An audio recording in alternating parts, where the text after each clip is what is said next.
Hello everyone, আসসালামু আলাইকুম। কেমন আছেন আপনারা? আশা করি ভালো আছেন, আমিও ভালো আছি। আজকে যে নাটকের রিভিউ নিয়ে আসছি সেটা হলো চিঠি দিও। চিঠি দিও নাটকটা এন ড্রামায় আসছে, তো আপনারা চাইলে দেখতে পারেন যে এন ড্রামায়। এই নাটকটা আসলে ইফতেখার ইফতি, আপনাদের সবার পছন্দনীয় একজন নায়ক ইফতেখার ইফতি, সেই ইগল থেকে আসছে, ইগল মিউজিক থেকে। তো আপনারা তাকে সবাই অনেক পছন্দ করেন আমি যতটুকু জানি। তো চিঠি দিও নাটকটা বেসিক্যালি আসলে ক্লাসিক নাটক। এটা একটা মানে পুরাতন দিনে যে চিঠি আদান প্রদান করার একটা মাধ্যম থাকে, সেই মাধ্যমে যে ডাকপিয়ন, যাকে বলে ডাকপিয়ন, এই ডাকপিয়নের ক্যারেক্টার প্লে করতে হলো ইফতিখার ইফতি। আর নায়িকা এখানে ছিল হলো আপনার তাবাসসুম নিঝুম। তো দুইজনই অনেক ভালো আর্টিস্ট, তাদের বন্ডিং অনেক ভালো, তাদের কেমিস্ট্রি অনেক ভালো। আপনারা সবাই তাদের দুজনকে অনেক একসাথে দেখে পছন্দ করেন আমি যতটুকু জানি। তো আশা করি খুবই সুন্দর একটা নাটক, ক্লাসিক নাটক, অনেক সুন্দর ভিউ, প্লাস অনেক কষ্ট করে বানানো এই নাটকটা। আপনারা চাইলে দেখে আসতে পারেন এন ড্রামায় চিঠি দিও। চিঠি দিও নাটকটা বেসিক্যালি আপনাদের ক্লাসিক পুরাতন জিনের যে চিঠি, যারা পুরাতন আমলে মানে পুরাতন দিনে যারা চিঠি আদান প্রদান করে প্রেম করছেন, তারা আসলেই জানেন যে কিভাবে চিঠি করা যায়। ওই পুরাতন দিনের যে আপনাদের মেমোরিজ, এই মেমোরিজগুলো আসবে যখন আপনারা এই নাটকগুলো দেখবেন। এখন জেনজির যুগে আসলে এই আমলটা ছিল না, আর জেনজিরা দেখে বুঝতে পারবেন যে আপনারা কি মিস করছেন। আসলে ওই টাইমে একটা চিঠির অপেক্ষা অনেক বড় কিছু ছিল।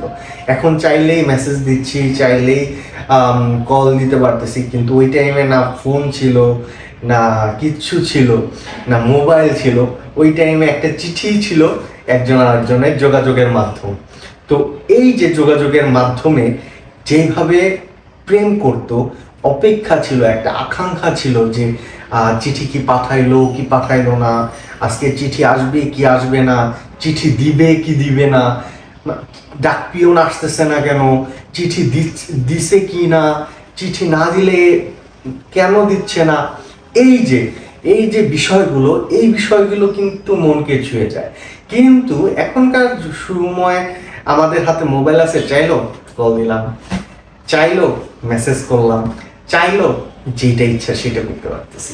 আর আগে ছিল অনেক দূরে থাকতো একজন, অনেক দূরে থাকতো দুইজন, দুইজনের সাথে না কথা বলতে পারতো, না কোনো কিছু করতে পারতো।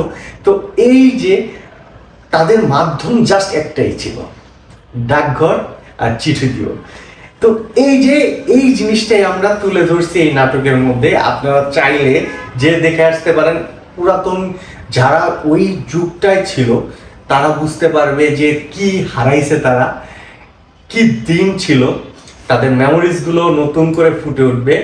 আর যারা ওই দিনগুলো পায় নাই, যেমন আমি যখন এই নাটকটা তৈরি করি ওই টাইমে চিন্তা করতেছিলাম যে এই টাইমটা যদি আমি থাকতাম তাহলে কতটুকু ভালো হইতো। তো যাই হোক, এখন বিষয়টা হলো যে এই জিনিসটা জানতে হইলে দেখতে হবে চিঠি দিও নাটকটা। এন ড্রামায় আসছে, আপনারা চাইলে যে দেখে আসতে পারেন, আশা করি ভালো লাগবে। তারপরেও বাকিটা তো আমি আছি, আর সমস্যা নেই। আরও সুন্দর সুন্দর নাটক এবং আপডেট পাইতে আমার চ্যানেলটা সাবস্ক্রাইব করে রাখেন, লাইক শেয়ার কমেন্ট করেন। আশা করি আপনাদের আরও সুন্দর সুন্দর নাটক দিতে পারবো, আর সুন্দর সুন্দর নাটকের রিভিউ দিতে পারবো। তো ধন্যবাদ আজকের জন্য। আসসালামু আলাইকুম।